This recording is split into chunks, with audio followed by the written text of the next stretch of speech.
Hi, this is Sandra Henry Stocker, author of the Unix as a Second Language blog on Network World. In this Linux tip, we're going to check out how you could cheat when you play Wordle. Linux systems can be very helpful with this because of the many commands that Linux provides and the fact that it includes a lengthy words file.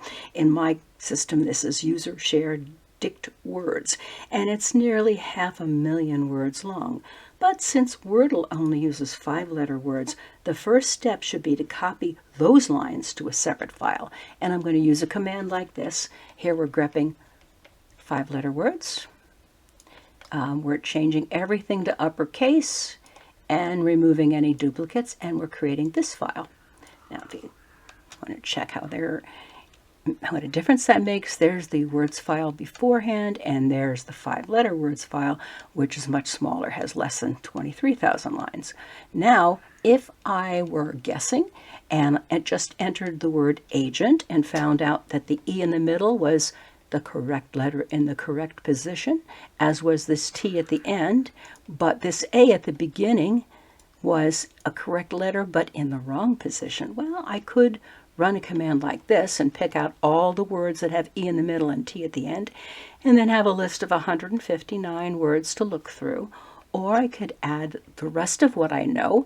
I could say, the word doesn't include an N, doesn't include a G, does include an A, but not in the first position. Now, if I run that command, you can see I have only 15 words to look through, and I can guess one of these, or I can try a couple of times more, but I'm probably going to have an easier time cheating and getting the correct answer. Well, that's your Linux tip for using grep to cheat on Wordle. If you had any doubts, the correct word was cheat. If you have questions or would like to suggest a topic, please add a comment below, and don't forget to subscribe to the IDG Tech Talk channel on YouTube. If you like this video, please hit the like and share buttons. For more Linux tips, be sure to follow us on Facebook, YouTube, and networkworld.com.